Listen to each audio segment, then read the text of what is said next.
Hola, hoy vamos a hacer una exploración profunda de algo que la verdad muchos confunden con fortaleza. Hablo de la autosuficiencia emocional. Exacto. Esa como coraza, ¿no? Que uno se pone pensando que protege. Pero que al final, irónicamente, puede aislarnos justo de eso que más anhelamos, que es el vínculo real. Justamente. Es un patrón muchas veces aprendido con dolor, donde la persona decide, yo no necesito a nadie. Emocionalmente hablando, claro. Una estrategia de supervivencia, pero que tiene un costo. Y un costo alto. Altísimo. Para entender esto mejor, vamos a usar ideas del proyecto ALMA y también los fundamentos del método CERLAT. Queremos ver de dónde viene esta falsa fortaleza y cómo una propuesta como CERLAT, que busca reconectar con nuestro origen, digamos, nos da herramientas. Herramientas para pasar de esa desconexión defensiva a una apertura más consciente, a vínculos más auténticos. Así que bueno, empecemos a desglosar esto. ¿Qué es exactamente? ¿Cómo definimos esta herida de autosuficiencia?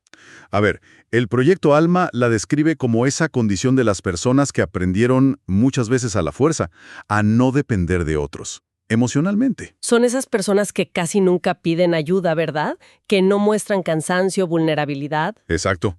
Siempre parecen tener todo bajo control. Resuelven lo suyo y hasta lo de los demás. La típica figura fuerte. La que siempre está ahí para todos, pero que cuesta imaginarla necesitando algo o pidiendo algo. Justo eso. Pero, ojo, aquí viene el primer punto importante que marcan las fuentes. Esa autosuficiencia no siempre es madurez emocional. Para nada. Ah, mira tú. Muchas veces es más bien la cicatriz de heridas profundas, experiencias de abandono, decepciones fuertes, traiciones. Eso puede llevar a construir esa muralla. Tiene sentido. Hay una frase del proyecto ALMA que lo dice clarito. La autosuficiencia emocional no siempre es madurez. A veces es una herida tan profunda que ya no confía en nadie para sostenerse. Uf, qué fuerte. O sea, ¿no es tanto una elección libre de ser independiente? No siempre. A menudo es protección extrema. Nace de la desconfianza. Entiendo. ¿Y cómo se vive eso en el día a día? Más allá de que cueste pedir ayuda. Pues se vive con una tensión interna constante. Por fuera, la persona está siempre activa, solucionando, como decíamos. Ajá. Pero por dentro, según las fuentes, puede haber una vocecita muy bajita que se pregunta: ¿y si esta vez me dejo caer? ¿Habrá alguien ahí? ¿Alguien me va a sostener?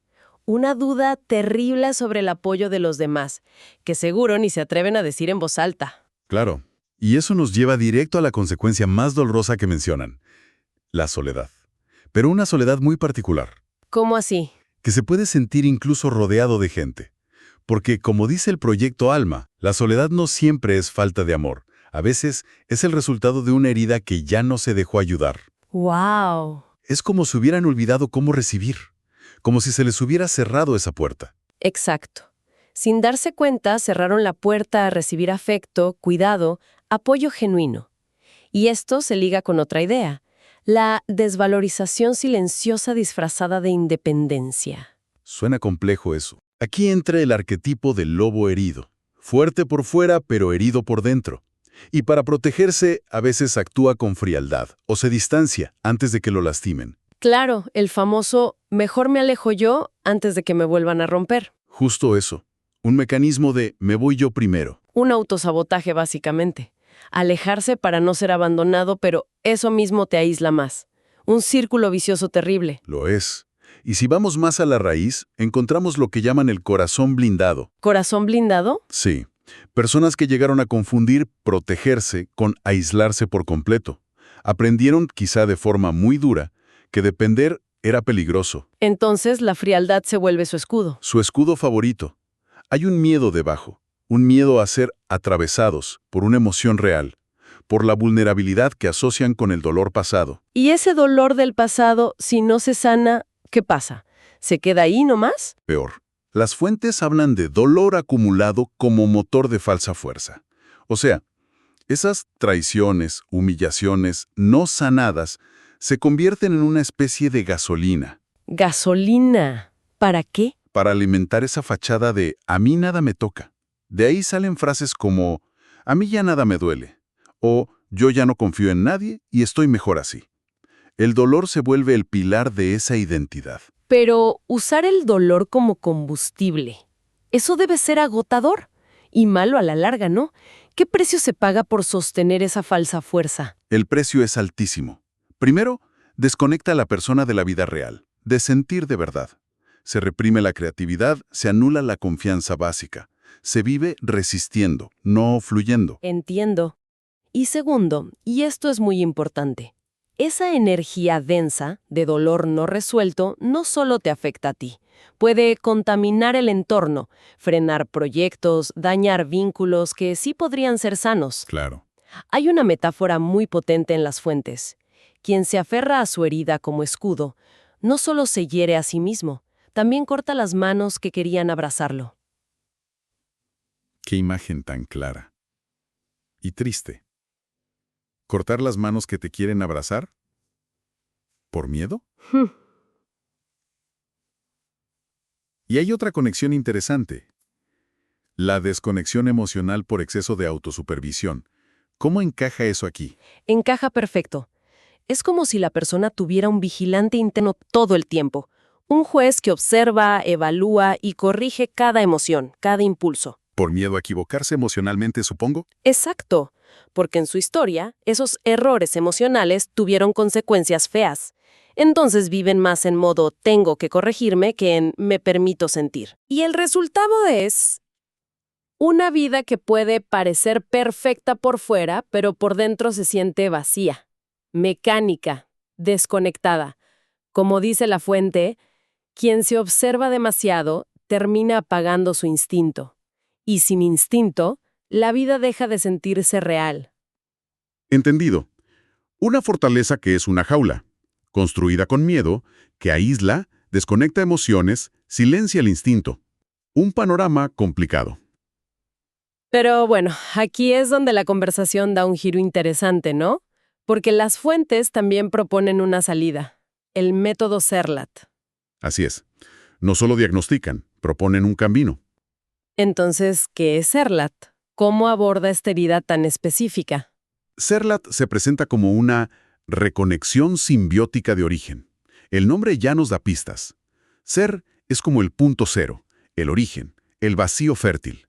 Lat es el latido, el pulso vital. O sea que Serlat sería como ese momento en que el latido original, la esencia, se reactiva dentro de alguien que se sentía fragmentado por sus heridas. Exactamente, esa es la idea. Y su mantra principal lo dice todo. No vinimos a explicar la realidad. Vinimos a reescribirla desde adentro. El foco no es solo analizar la herida, aunque se hace, sino transformar la experiencia interna. Eso suena profundo, distinto, porque la herida de autosuficiencia es justamente una construcción interna muy fuerte. ¿Cómo propone Serlat reescribir eso? ¿Con qué herramientas? Propone un proceso, estructurado en 4 etapas, cada una con un elemento simbólico, que van trabajando las capas de la herida. La primera es la etapa 1, desprogramación del sistema interno. Se asocia a la tierra fracturada. Las fuentes dicen algo así como, antes de recordar quién eres, necesitas soltar lo que te hicieron creer que eras. Me parece muy potente. Correcto. El objetivo aquí es identificar y empezar a desmontar esas estructuras mentales y emocionales que nos impusieron, los programas inconscientes de la cultura, la familia, que nos enseñaron, por ejemplo, que necesitar es de débiles. O que pedir ayuda es fracasar. Exacto. Se habla de técnicas como el cuestionamiento espejo para romper esas creencias, y rituales como la fractura sagrada para cortar lazos con esas programaciones viejas. Lo interesante es que va directo a la raíz de esa autosuficiencia forzada. Es como desinstalar un programa que no funciona bien. Tiene lógica empezar por ahí, por limpiar el terreno. Y una vez que se fractura esa tierra dura, ¿qué sigue?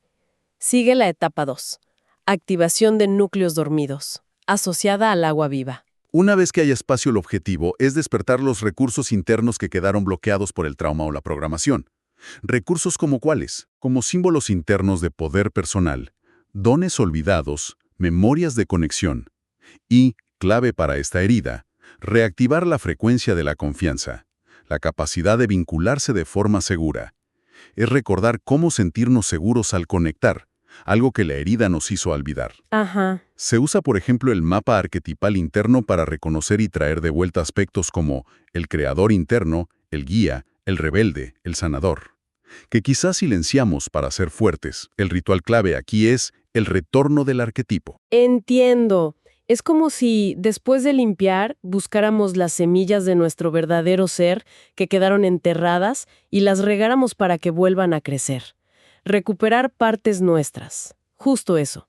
Reconectar con la arquitectura energética original. Una que sí incluye la capacidad de interdependencia sana. Y esto nos lleva a la etapa 3, reintegración simbiótica, que se vincula al aire unificado. Aquí la frase clave que leí es: no vuelves a ser quien eras, te conviertes en tu versión completa. Suena a una integración profunda. Así es. Esta etapa es crucial. Es la fusión consciente del yo que está emergiendo con todas esas partes que antes rechazábamos o no conocíamos, incluyendo la vulnerabilidad, las sombras, los miedos. Dejar de vivir partidos en roles. El fuerte, el que soluciona, el independiente. Exacto. El objetivo es actuar desde un lugar de totalidad integrada.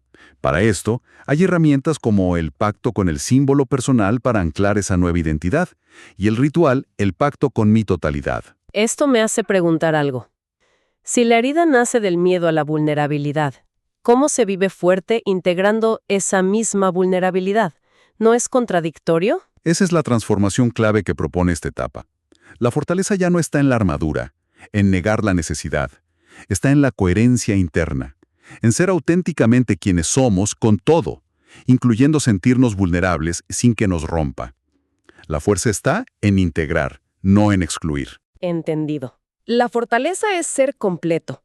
Correcto. Y esto nos prepara para la última etapa. Etapa 4. Proyección dimensional, asociada al fuego canalizado. Leí una frase muy potente. Ya no soy el que responde al mundo, soy el que lo codifica. Suena casi a crear tu propia realidad. La intención va por ahí. Una vez que hay más integración interna, el objetivo es proyectar esa nueva frecuencia unificada hacia afuera, manifestarla conscientemente en la voz, las acciones, las relaciones, el trabajo. ¿Cómo? Empezando a programar o influir en la realidad externa desde esa coherencia interna usando algo llamado el canal simbiático consciente. El ritual es yo soy canal, yo soy fuego con propósito. Para la herida de autosuficiencia, esto es radical. ¿Por qué? Porque es el paso del aislamiento defensivo a una interdependencia elegida, auténtica, donde se pueden crear y sostener vínculos seguros, ya no desde el miedo, sino desde la plenitud integrada. Un proceso súper completo: limpiar, despertar, integrar y manifestar. Un viaje, profundo. Y dentro de esto se mencionan 7 arquetipos Serlat. Hay uno, el número 5, la semilla del eco, que parece muy relevante para esta herida. ¿Qué nos puedes contar? Sí, la semilla del eco es muy interesante. Opera con una lógica temporal distinta. Se le llama el sembrador invisible. Su poder no es el efecto inmediato ni el control. Entonces, ¿cuál es? Su poder está en plantar semillas, ideas, símbolos, emociones auténticas, actos de conexión genuina, que germinan después, cuando el terreno, o sea, la otra persona o la situación, está listo. ¿Y cómo podríamos reconocer este arquetipo en acción? ¿En uno mismo o en otros? Una señal es el impacto diferido. Cuando alguien te dice, tiempo después, oye, eso que dijiste o hiciste hace meses, recién ahora me cayó el 20 y me cambió algo. Ajá, claro. Otra es una confianza interna en el proceso, sin necesitar resultados ya. Hay como un disfrute en dejar esas pistas simbólicas, confiando en que harán su efecto. El ritual asociado, siembra simbólica, es muy visual. Cargar una semilla con una intención y plantarla o guardarla, como símbolo de esa confianza en la germinación futura. Y conectando esto con la herida de autosuficiencia, ¿cómo ayuda a cultivar este arquetipo? Digo, si la herida busca control inmediato. Ayuda muchísimo. Justamente porque la persona con la herida busca control y resultados ya para sentirse segura. La semilla del eco propone lo contrario: paciencia, confianza en los ritmos naturales, especialmente en las relaciones. Claro. Nos enseña que la conexión auténtica, que es lo opuesto a la autosuficiencia forzada, No se puede forzar, ni controlar. Florece cuando se siembra con intención genuina y se le da tiempo, confiando en ese eco futuro. Es un cambio de chip total, de necesitar controlar ya a confiar en el proceso a largo plazo. Totalmente. Vivimos en una cultura que pide resultados instantáneos, y eso frustra mucho en las relaciones. No entendemos que semillas como la confianza profunda, el vínculo seguro, necesitan tiempo para brotar. Sí, es verdad. Lo valioso de este arquetipo es que nos invita a medir el éxito relacional de otra forma. No por la respuesta de hoy, sino por la resonancia y el crecimiento a largo plazo que nace de la autenticidad sembrada con paciencia. Bueno, hagamos una pequeña pausa para recapitular todo esto. Hemos visto cómo la herida de autosuficiencia, que parece fortaleza, es en realidad desconexión profunda. Nace del miedo, del dolor acumulado, y nos aísla. Sí, una desconexión interna sobre todo. Y vimos como enfoques como el método CERLAT, con sus 4 etapas, desprogramar, activar, reintegrar y proyectar. Y la sabiduría de arquetipos como la semilla del eco ofrecen un mapa para sanar, reintegrarnos y finalmente abrirnos a vínculos más genuinos, menos defensivos. Es un camino propuesto para pasar de solo sobrevivir emocionalmente a vivir de verdad conectado, por dentro y por fuera. Entonces, ¿cuál sería el mensaje central que nos llevamos de esta exploración? Quizás que el primer paso, el más valiente, es reconocer esa fortaleza como lo que es, una herida. Sin duda, ese reconocimiento es la puerta. Y que eso abre la puerta a un proceso que nos permite aprender a recibir de nuevo, a construir relaciones desde la autenticidad, no desde la armadura. Exacto. La herida nos hace creer que ser fuerte es no necesitar, es controlar, es tener ese corazón blindado. El método CERLAT, en cambio, nos guía a otra idea. ¿Cuál? Que la verdadera fortaleza viene de integrar todas nuestras partes, incluso las vulnerables, y de conectar con otros desde esa totalidad auténtica. Lo que nos deja inevitablemente con una pregunta dando vueltas. Claro.